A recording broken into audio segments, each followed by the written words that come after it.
اللہ مسبب الاسباب ہے، وہ اسباب کا پابند نہیں ہے، وہ اسباب کا محتاج نہیں ہے، اسباب اس کے محتاج ہیں۔ اگر یہ یقین ہے تو اللہ پر ایمان ہے، یہ نہیں ہے تو تمہارا ایمان اسباب پر ہے، وسائل پر ہے، ذرائع پر ہے، مادیات پر ہے، اللہ پر نہیں۔ اس وقت کہاں راستہ تھا؟ کوئی راستہ تھا؟ سمندر ہے اور ادھر سے لشکر آ گیا ہے۔ کلا ان معی ربی سیہدین۔ اب دیکھیے ایمان کہہ دینا آسان ہے، ہوا معکم اینما کنتم، جہاں کہیں بھی تم ہوتے ہو اللہ تمہارے ساتھ ہوتا ہے، لیکن اس کا یقین قائم ہو جائے تو زمین و آسمان کا فرق واقع ہو جائے۔ یہی بات ہوئی حضور کے ساتھ۔ غار ہے، چھپے ہوئے ہیں محمد الرسول اللہ اور آپ کے وہ یار غار ابو بکر صدیق رضی اللہ تعالی عنہ۔ اقبال نے حضرت ابو بکر کی شان میں چند اشعار کہے صرف، لیکن واقعہ یہ ہے کہ بھاری بھاری نظموں پر اور قصیدوں پر بھاری ہے، طویل ترین نظمیں اور قصیدے ہوں ان پر بھاری ہے۔ ہمت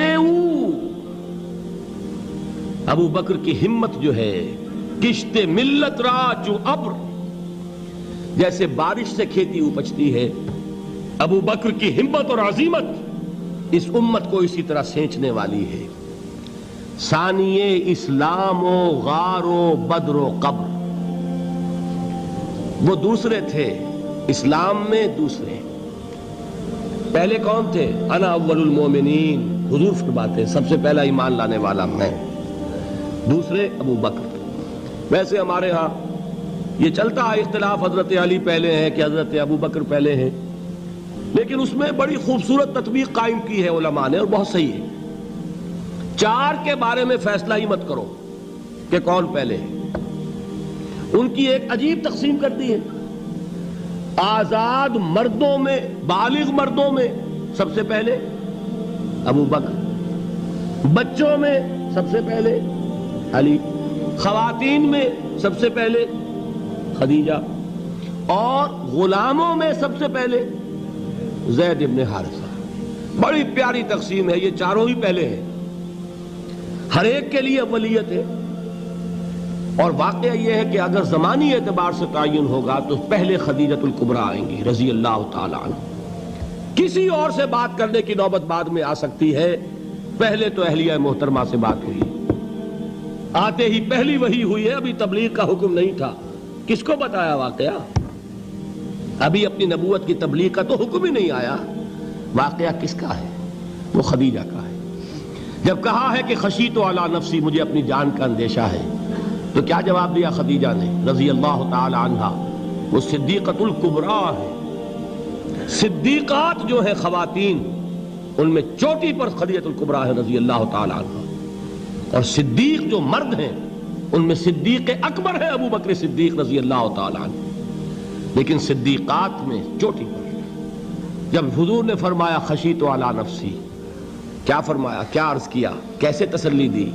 نہیں نہیں، اللہ آپ کو ضائع نہیں کرے گا، آپ غریبوں کے ہمدرد ہیں، آپ مساکین کے تکالیف رفع کرنے والے ہیں، آپ بیواؤں کی سرپرستی کرتے ہیں، آپ مسافروں کی خدمت کرتے ہیں، اللہ آپ کو ضائع نہیں کرے گا۔ یہ یقین ہے اس خاتون کے اندر۔ خیر وہ ایک علیحدہ بات ہو جائے گی۔ میرے دل پر حضرت خدیجہ رضی اللہ تعالیٰ عنہ کی شخصیت کا بڑا گہرا نقش ہے، جو وہ کوئی اور ہی وقت اور موقع ہوا تو بیان ہوگا۔ بہرحال اقبال نے ایک مصرے میں جو چار اولیتیں جمع کر دی ہیں، ہمتیں کشت امت را چو ابر، ثانی اسلام و غار و بدر و قبر۔ اسلام میں حضور کے بعد پہلے کون؟ ابو بکر۔ غار میں حضور کے ساتھ کون؟ ابو بکر۔ بدر کی رات اللہ کا رسول سربسجود، وہ جھاڑ، وہ گھاس پھوس کی جو جھوپڑی بنائی گئی تھی، اور وہاں تلوار ننگی لے کر پہرا دینے والا کون؟ ابو بکر۔ اور اس حجرہ عائشہ میں محمد کے بعد سب سے پہلے دفن ہونے والا کون؟ ابو بکر رضی اللہ تعالی عنہ صلی اللہ علیہ وسلم۔ وہ جو معاملہ میں سنا رہا تھا غار ثور کا، حضرت ابو بکر بھی حضور کے خیال سے لرز گئے ہیں. آپ کو یاد ہوگا کہ جا کر پہلے تمام جتنے سوراخ تھے انہیں بند کیا ہے. ایک سوراخ رہ گیا تھا جس کو بند کرنے کے لیے کوئی کپڑا نہیں تھا. وہاں اپنی ایڑی رکھی ہے. تب کہا ہے حضور سے تشریف لائیے, اور اپنے زانو پر حضور کو لٹایا ہے. اور وہاں کسی موذی جانور نے کاٹا ہے. حضور کی آنکھ لگ گئی تھی. اس وقت اس بل کے اندر جو بھی بچھو ہے کیا ہے واللہ عالم, اس نے کاٹا ہے. اس کی تکلیف کی وجہ سے ابو بکر کی آنکھوں سے آنسو ٹپک گئے. حضور کے چہرے مبارک پر پڑے ہیں تو حضور جاگے ہیں, معاملہ کیا ہے. ایڑی نہیں ہٹائی وہاں سے, مبادا وہ جانور وہاں سے نکل کر محمد الرسول اللہ کو کوئی گزن پہنچا دے.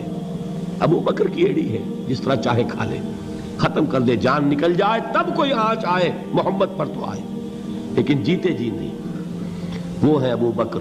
حضور کے خیال سے اس وقت حضور نے پھر اپنا لعاب دہن لگایا ہے, اور اس سے پھر آپ کی تکلیف ختم ہوئی. جیسے خیبر میں حضرت علی کی آنکھ دکھ رہی تھی, اس کو جو شفا حاصل ہوئی ہے وہ بھی حضور کے لعاب دہن سے ہوئی. تو بہرحال اس وقت انہوں نے کہا ہے کہ اے نبی یا رسول اللہ, اگر اس وقت ان میں سے کسی نے غیر ارادی طور پر بھی اپنے قدموں کی طرف جھانک لیا تو پکڑے جائیں گے. کیا جواب تھا اللہ کے رسول کا؟ لا تحزن ان اللہ معنا. اللہ ہمارے ساتھ ہے, کیوں گھبراتے ہو ابو بکر. یہ ہے ایمان باللہ, میرا مالک اللہ, میرا رازق اللہ, میرا محافظ اللہ, میرا مددگار اللہ, میرا پشت پناہ اللہ, میرا دوست اللہ. یہ دوستی ہے اللہ کی جو لب لباب ہے, حاصل ہے ایمان کا. اسی کا نام ولایت ہے. اولیاء اللہ کے سروں پر سینگ نہیں ہوتے. جس کے دل میں ایمان راسخ ہو چکا ہو وہی اللہ کا ولی ہے. جسے اللہ پر یقین ہو چکا ہے وہی اللہ کا ولی ہے. جسے یقین ہے اللہ میرے ساتھ ہے, میرا مددگار, میرا پشت پناہ, میرا ساتھی, میرا دوست, میرا محبوب, میرا محب. اللہ اہل ایمان سے محبت کرتا ہے. واللہ یحب الصادقین. ان اللہ یحب الذین یقاتلون فی سبیلہ صفا کانہم بنیان مرصوص. اللہ محبت کرنے والا, اہل ایمان محبوب, اور اہل ایمان محبت کرنے والے اللہ محبوب. والذین آمنوا اشد حبا للہ. آپ تصور کیجئے جسے یہ رشتہ ایمان یا رشتہ ولایت حاصل ہو جائے, الا ان اولیاء اللہ لا خوف علیہم ولا هم یحزنون. آگاہ ہو جاؤ, اللہ کے دوستوں کے لیے نہ کوئی خوف ہے نہ کوئی حزن ہے. اور میں بیان کر چکا تھا, خوف اور حزن کے خاتمے ہی کا نام امن ہے. زوال خوف, زوال حزن. یہ خوف اور حزن کیوں آتے ہیں بار بار؟ اللہ تخافوا ولا تحزنوا, دونوں آ گئے. الا ان اولیاء اللہ لا خوف علیہم ولا هم یحزنون, پھر وہی دو. وہ کیوں ہے؟ خوف ہوتا ہے کسی مستقبل کی بات کا, یہ نہ ہو جائے, وہ نہ ہو جائے, یہ نقصان نہ پہنچ جائے, یہ تکلیف نہ ہو, یہ غضب نہ آ جائے. خوف ہے مستقبل سے. حزن ہے یہ کیوں ہوا, یہ نہیں ہونا چاہیے تھا, یہ میرا فلاں چیز میرے ہاتھ سے جاتی رہی ہے, فلاں موقع نکل گیا, اب بیٹھے ہوئے ہیں اندر ہی اندر کڑ رہے ہیں, صدمہ ہے اور رنج ہے. اور جو اللہ پر ایمان رکھتا ہے وہ جانتا ہے ما اصاب من مصیبت فی الارض ولا فی انفسکم الا فی کتاب من قبل ان نبرأها ان ذلک علی اللہ یسیر لکی لا تعصوا علی ما فاتکم ولا تفرحوا بما آتاکم واللہ لا یحب کل مختال فخور. اس زمین میں یا تمہاری جانوں میں کوئی تکلیف, کوئی مصیبت نہیں آ سکتی سوائے اس کے کہ جو اللہ نے لکھ دی ہو, اس سے پہلے کہ وہ ظاہر ہو. جس کو یہ حقیقت معلوم ہو گئی اس کو یہ طرز عمل اختیار کرنا چاہیے. جو چیز چھن جائے, جاتی رہے, چھوٹ جائے, اس پر افسوس نہ کرو. کس نے چھینی؟ دوست نے. دوست کے فیصلے پر شکایت. دوستی کو بٹا لگا رہے ہو, سرے تسلیم خم ہے جو مزاج یار میں آئے. اگر دوستی ہے تو پھر تو تمہیں گردن جھکانی چاہیے کہ ہر ساقی ماریخت عین الطافست, جو بھی میرا ساقی میرے پیالے میں ڈال دے اس کا کرم ہے. جو اس کی طرف سے آئے اس پر کوئی رنج نہیں, کوئی صدمہ نہیں, کوئی غم نہیں, کوئی شکایت نہیں, کوئی شکوہ نہیں. اور جو ہوگا وہ اس کے اذن کے بغیر نہیں ہوگا, اور اس کا اذن ہوگا تو یقیناً میرے لیے خیر ہی خیر ہے, چاہے وہ ناگوار شے ہو, بظاہر مجھے اچھی نہ لگ رہی ہو، میری شارٹ سائٹڈنس میں مجھے وہ نظر آ رہی ہے کہ میرے لیے بری ہے، لیکن قرآن نے کہا ہے عسیٰ ان تکرہوا شیئا وہو خیر لکم وعسیٰ ان تحبوا شیئا وہو شر لکم واللہ یعلم وانتم لا تعلمون۔ ہو سکتا ہے تم کسی چیز کو ناپسند کرو درحال ہے کہ اسی میں تمہارا خیر ہو، اور ہو سکتا ہے تم کسی چیز کو پسند کرو درحال ہے کہ اس میں تمہارا شر ہو۔ اللہ جانتا ہے، تم نہیں جانتے۔ جب مجھے یہ بات معلوم ہو گئی، میں نے اپنا معاملہ اللہ کے حوالے کیا۔ سپردم بے تو مایا خیش را تو دانی حساب کم و بیش را، اے رب جو تو چاہتا ہے وہ ہو، تیرے علم میں جو شے میرے لیے خیر ہے وہ ہو جائے، میری کوئی پسند نہیں، میری کوئی چاہت نہیں، یہ ہے راضی برضائے رب۔ اکبر الہٰبادی نے اسے کہا ہے رضائے حق پہ راضی رہ، یہ حرف آرزو کیسا، خدا خالق، خدا مالک، خدا کا حکم تو کیسا۔ جب میں آ گیا بیچ میں، میری پسند، میری مرضی، میری خواہش، میری چاہت، یہی تو شرک ہے۔ ما شاء اللہ کان وما لم یشاء لم یکن، جو اللہ نے چاہا وہ ہوا، جو اس نے نہیں چاہا نہیں ہوا، اختیار اس کا ہے، میرا تو نہیں۔ رضائے حق پہ راضی رہے، یہ حرف آرزو کیسا، خدا خالق، خدا مالک، خدا کا حکم تو کیسا۔ اقبال نے اسے کہا ہے فارسی میں، اب آپ کہیں اس کا ترجمہ بھی کرو تو وہ مجھے ذرا اس وقت کچھ بہت ہی بدذوقی کسی بات نظر آئے گی۔ جائیے پوچھئے کسی سے جسے فارسی آتی ہو، برو کشید ز پیچا کے ہست و بود مرا، چے اقدہا کے مقام رضا کشود مرا۔